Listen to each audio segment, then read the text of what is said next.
Hello, this is the BenBinFro Thought for the Day for Wednesday, the 28th of September. Well, I sort of feel I should open this Thought for the Day with a quick burst from Handel's Oratorio of Solomon, because the reading starts with the arrival of the Queen of Sheba, one of the well-known pieces from that oratorio. The reading itself is actually from the first book of Kings, chapter 10, verses 1 to 25, and I'm reading from the NIV.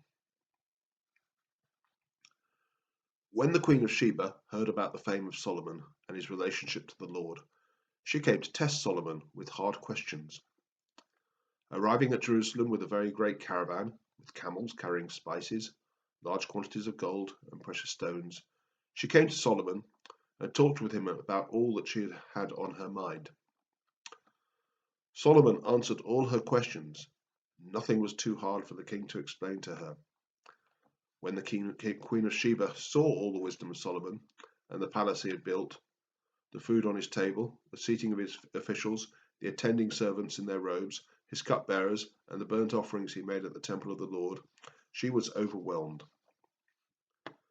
She said to the king, "The report I heard in my own country about your achievements and your wisdom is true, but I did not believe these things until I came and saw with my own eyes.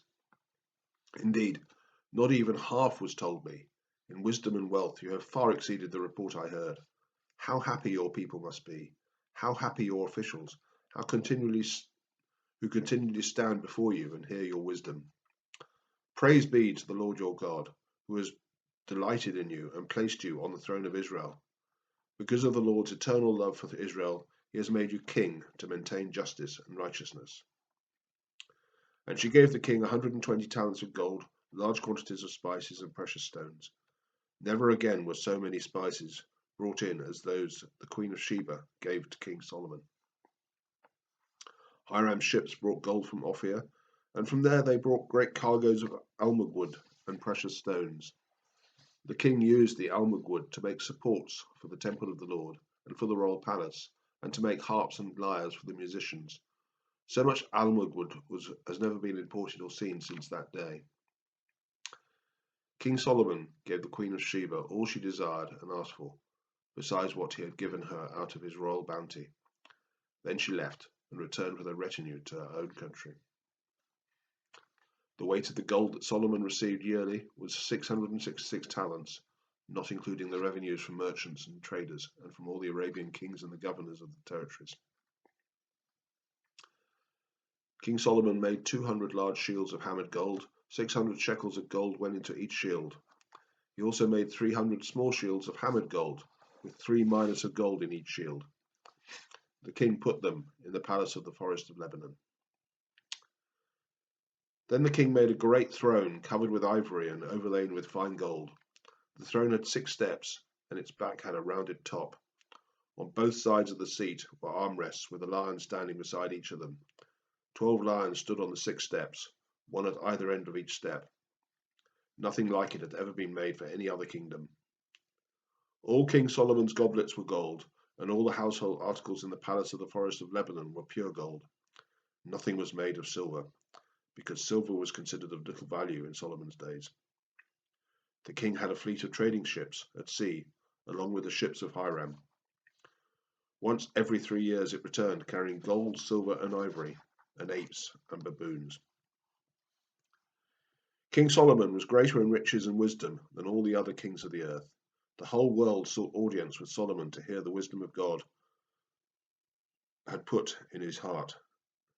Year after year, everyone who came brought a gift, articles of silver and gold, robes, weapons, and spices, and horses and mules. Well, I have to admit I struggle a little with all this at first. Out of context, this passage seems to suggest that Solomon is not following good Christian principles of distributing your riches to others, as Jesus preached.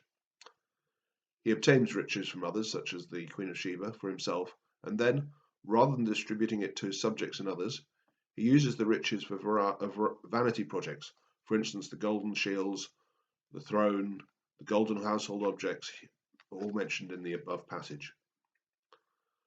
And he hoards the rest as a mechanism to obtain more.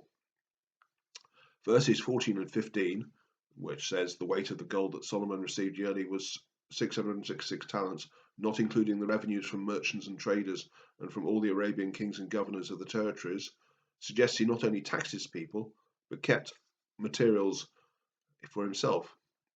And yet the Lord appears to approve because Solomon is wise. He also uses some of the riches to build a temple. However, reading the chapters around today's reading shows that this was the glory before the downfall.